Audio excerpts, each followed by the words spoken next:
dealerships across the nation have fallen victim to a cyber attack.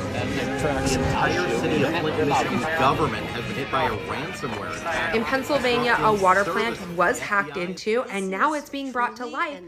Everything, everywhere, all at once scenario. Sketchy details really about what has happened. What are the facts? Well, we're just waiting for some more details.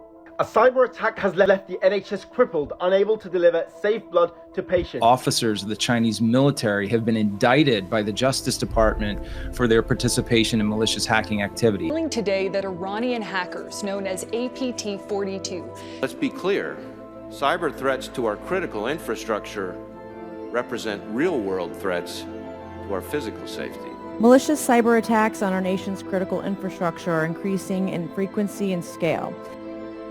The implications are tremendous. It's the most important case involving the boundaries of the administrative state. The only real danger that exists is man himself.